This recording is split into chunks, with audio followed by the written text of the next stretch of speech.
Good morning. This is Deb with the Happy Lemonhead channel, and today is July 6th. I thought I would talk to you about growing fresh herbs, using fresh herbs, and dehydrating fresh herbs. Here are just some of the herbs from my organic garden, my backyard garden. And right here I have parsley. I have two different types. I have the curly parsley and then the flat leaf Italian parsley. Right there I have marjoram. It's such a savory scent. Oh, I just love the smell of fresh marjoram. And there's some sage. And over here I have peppermint and spearmint. I also have another type of mint growing in the backyard that I forgot to pick. And here's dill. There's the dill seeds and dill fronds. Rosemary. Thyme. And oregano. Those are the herbs that I brought in. Now, one of the great things about growing fresh herbs is that the dishes that you cook for your family and for yourself will take on a very fresh taste, a flavor that is unlike any other cooking.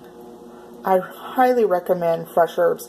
And the great thing about fresh herbs is you can grow them in containers, in nice pots on your patio or on your front porch or entryway outside or on your back deck. They don't take up much space. You can stick them in between your vegetables in the garden, and they help deter pests. They don't really like the smell of the herbs. Let's see. So I want to talk about dehydrating herbs. You know, you really want to keep the essential oils, and I recommend if you live in a warm, dry climate or a hot, dry climate, to just tie your herbs up with a string, kind of like what I've done with my lavender here. See the lavender? It's tied up and hanging in my kitchen and drying. But the thing about my climate where I live here on the coast at the California-Oregon border is that it's a very damp, humid climate. You know, I have the redwoods in my backyard and I have the ocean just blocks away. So most of the time it's foggy and it's humid. I live in the marine layer. So drying fresh herbs hanging, they never really dry, and a lot of times they mildew. So I have to use a dehydrator to dry my herbs. Here I have some herbs that have been drying overnight and they're still not dry. It takes a couple days for me because I use the lowest setting. I want to try and maintain as much of the essential oils as I possibly can. Not only are the essential oils good for you and medicinal, but they also contain a lot of the flavor. And that's why when you buy store-bought dried herbs, they don't have the full flavor or the essential oils because they've been dried at a much higher heat in a commercial facility. So, you know, getting one of these dehydrators, you can get one as low as like $45 at Walmart or some other place, some other box store. Or you can get one like I have that was about $85.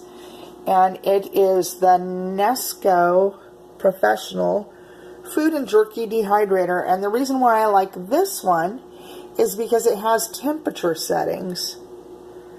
And it also has recommendation for settings. See, you can do meat over here. We are a plant-based household. We don't eat meat, so I never dehydrate meat. But over here, let's see if I can get it to focus. Come on. Well, anyways, there's herbs and spices and nuts and seeds and fruits and vegetables. And for the herbs and spices, I go to the lowest setting there. It just doesn't want to focus. Sorry about the blur. I apologize. I'll focus over here on the herbs. But the lowest setting is 95 degrees, 35 Celsius. And it takes me about 2.5 days in this humid climate at that setting to dry my herbs. And I'm okay with that. It doesn't really heat the house at that temperature.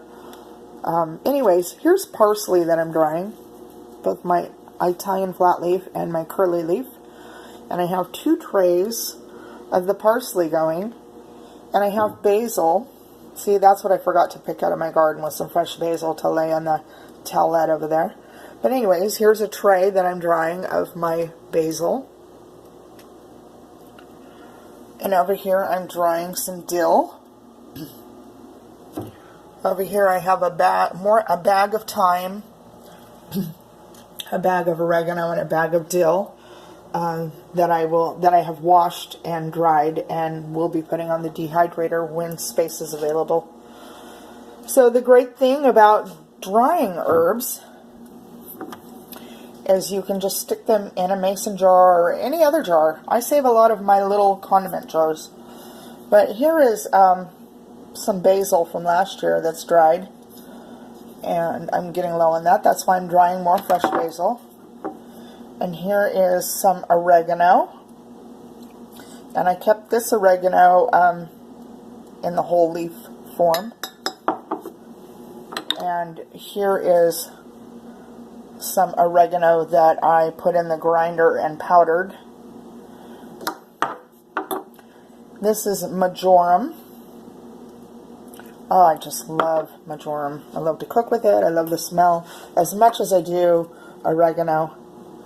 And here is parsley, and what I did with that is I grind it and turned it into a powder. And then right here I have thyme, some dried thyme, and a jar of dried sage. So those are the great things. You know, I guess I didn't show you. Here is also kale powder. It really is a powder. I dry, when I have a lot of kale coming out of my garden, I dry kale. And here's a tray of kale. And then I grind it up into a powder, and I add it to soups. I add it to my black bean veggie burger mix that I make. You know, you can use the kale powder in a lot of things, and it just adds a little more nutrition. You know, I forgot to get out, but I'm going to get it out and show you another thing that I do with my herbs. Excuse my moving around. I had to get into my freezer. Let's see. So these little trays are little freezer trays. They're silicone bottom, and they come from Pampered Chef. I just love these. Let's see if I can set you down without knocking you over. Oh, I don't know. I have to try and open a container with one hand. Right. So here we go. In there is basil. Basil and olive oil. I chop up the basil into small chunks, and I put it in the little silicone slot there, and then I pour olive oil over it until it fills up, and then place the lid on there and pop it in the freezer. And then when I'm cooking a dish like spaghetti or any other pasta dish, or anything where I want to add fresh basil or basil and olive oil, I just pop out a couple of these cubes. I'm going to be putting these cubes into a freezer bag and doing more of them, of course.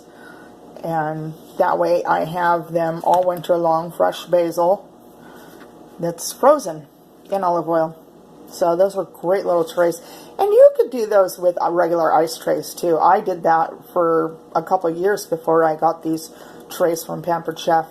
And I just want to say that I'm not endorsed by Pampered Chef or by Nesco. I'm not endorsed by anyone. I don't even get paid to do YouTube. That doesn't really matter to me.